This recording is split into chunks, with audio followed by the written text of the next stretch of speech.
From Patrick Christie's on X. I just don't think I can take much more of this. Don't worry, Patrick. Don't worry, mate. I've got loads of gas in the tank. I love looking at stories that raise my blood pressure 40 points. What have we got here from the Daily Mail? Diddler migrant who failed to disclose child sex offences after coming to the UK wins his appeal against deportation as the judge rules it was an honest mistake. All right, I guess we've found the topic for today's video, didn't we? I'm going to love this one. I'm going to love this one. Honest mistake. Imagine that. Like, you can forget that you have a criminal conviction for being a diddler. How can you forget a criminal conviction when someone says to you, do you have a criminal conviction? That's not like forgetting what date you met your missus on, is it? Anyway, I'll have a quick look, we'll have a read, and I'm sure the judge will be yet another one of these wet political activists with a daft wig on, labouring under the delusion that as long as you give them enough chances, a career sexual deviant will eventually make the perfect au pair for the kids.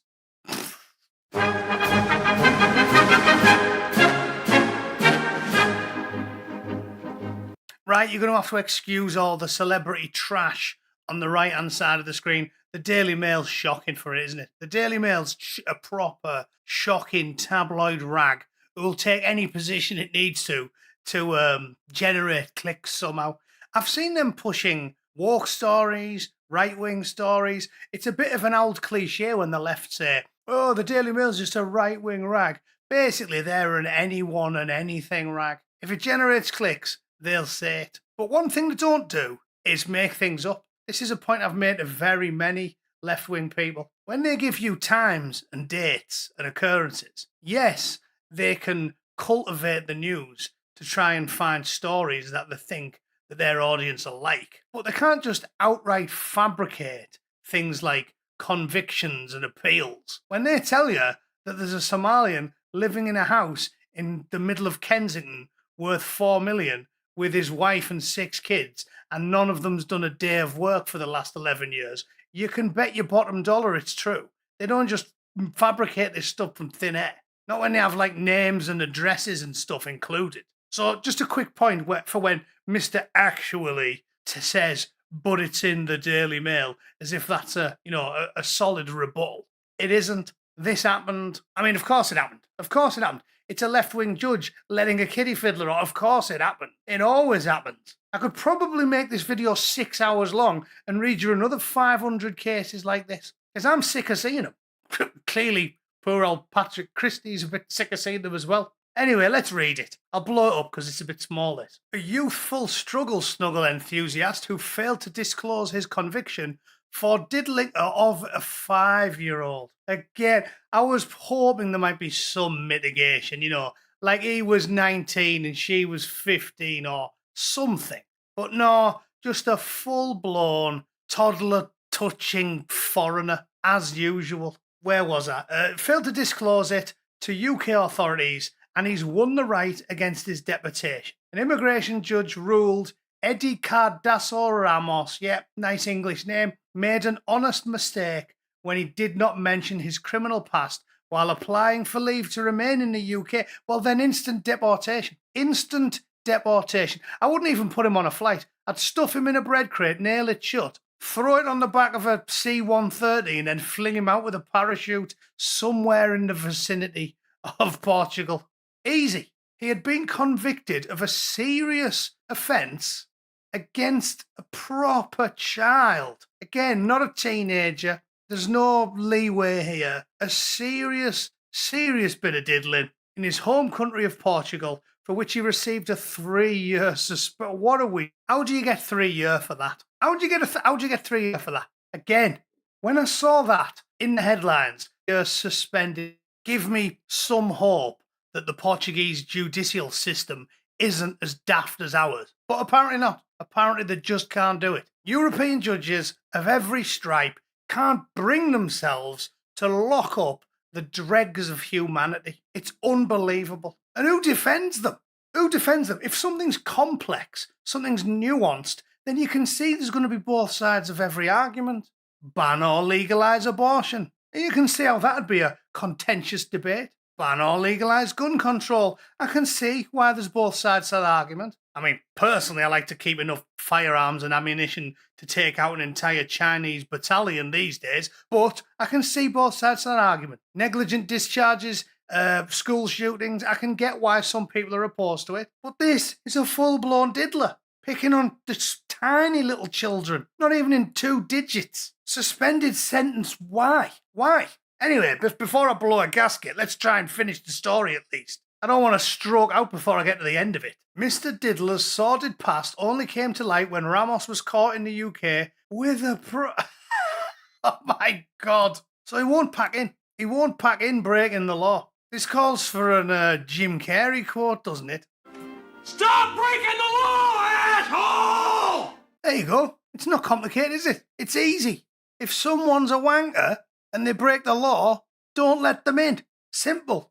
But apparently, Britain being Britain, don't care. So he got caught with a prosy, and a police background check found out that he was already into 5-year-olds. So the Home Office tried to deport him, but he has successfully appealed against it after a judge accepted he misunderstood an official form asking about his previous convictions. Unbelievable. It means his case will be heard from afresh, and he'll have the chance to fight his deportation. The upper tribunal of the Immigration and Asylum Chamber heard that Ramos was convicted of this when he was 19 years old. Yes, but she wasn't 15 years old. She was 5. He was given a 3-year suspended custodial sentence, which didn't activate because he complied with its requirements, so no jail time. Migrated to the UK in 2018, some might say he was motivated to leave his hometown. I mean, I'll just leave that with you. Just a year after his sentence expired, but when he applied for a leave to remain, he denied having any prior convictions.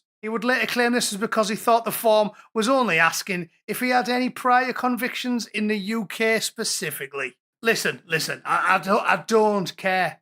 I don't care. I don't even care about the ins and outs of this individual case.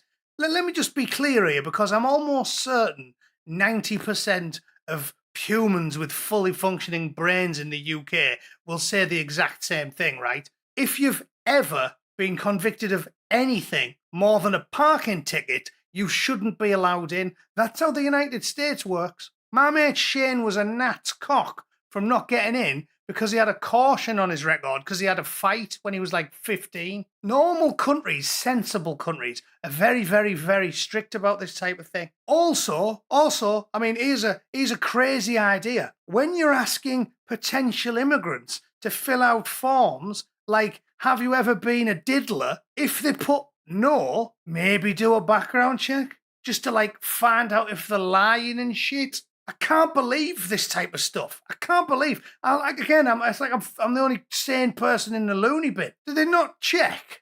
I was just, is that a crazy thing to say? They don't check. No, you fill in forms about your criminal record, and the government just takes your word for it. Think of that.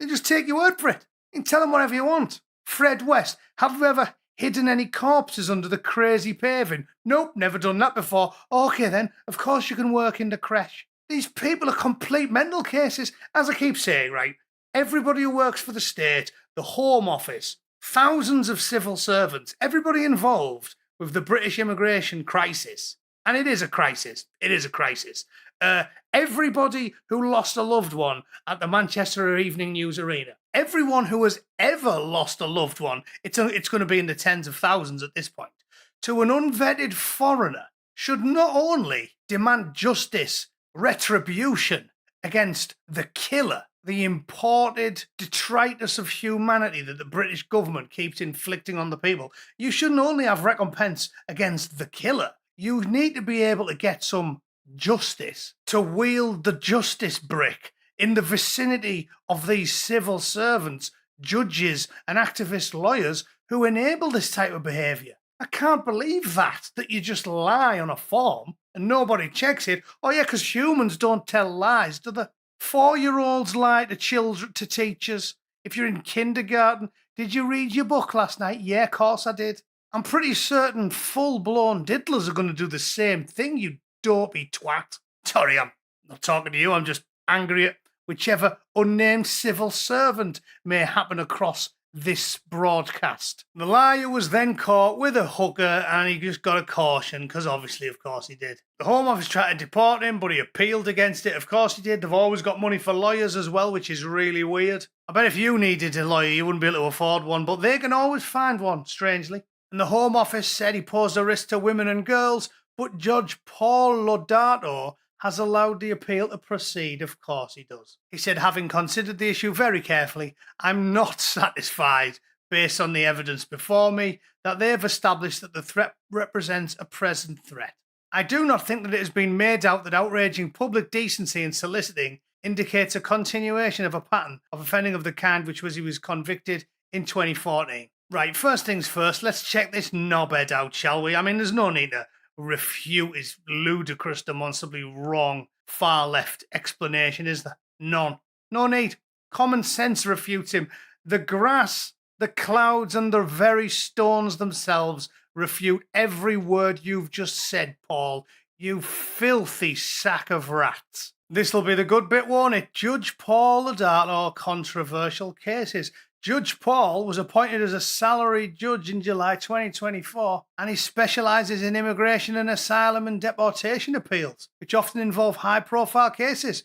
His rulings have drawn controversy, and critics of UK immigration policy accuse him of being too lenient towards migrants with criminal records. These criticisms often frame his decisions as prioritising asylum seekers over public protection. There you go then. Didn't see that coming, did you?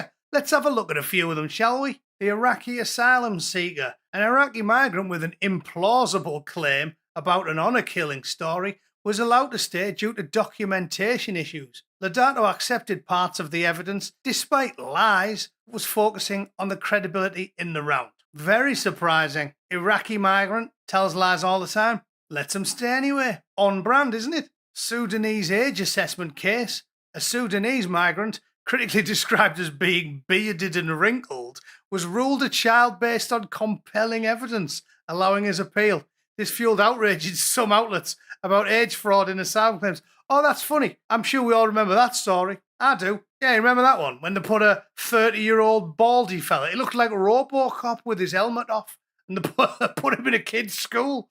It's unbelievable. So yeah, it's the same old shite. I'm sick of seeing it. He's also set aside first-tier decisions for errors of law and sometimes seen as pro-appeal in immigration context. So the bloke's a worm. The bloke's a maggot. And a diddler of the children is once again allowed to stay in the UK on your dime. And everything's paid for. So you're basically funding the rogering of your own offspring. If you're a British taxpayer, you know what? The only moral thing to do now is to not pay taxes. It's the only moral thing I can advise. If you want to try and stop this happening, we need to turn all the taps off. So what can you do? Well, I'll tell you what you can do. You can be a dolly, be a tramp, be a manky old tramp, shitting in shop doorways and, shrieking at passers-by and generally being a pain up the arse. I think unless we all go for the become a tramp technique, the British government will never get the message, will they? You'll just keep pulling your pudding out every day, like poor old Boxer on Animal Farm, and the government will keep pulling your pisser. Yeah, you pull your pudding out at work, they pull your pisser when you come home. The foreign criminals, the diddlers, and your own government are pissing in your face and telling you it's raining. You couldn't make it up, could you? You couldn't make it up. Anyway, that's just my opinion. Let me know what you think in the comments. If you're one of these rare raving lunatics who wants to argue the case for the foreign diddler who likes 5-year-olds, please knock yourself out in the comments. Also, put your name and address down there just so I can hand it over to the authorities. All right? And thanks for tuning in, everyone. I'll see you all tomorrow. Toodle pip. Cheers.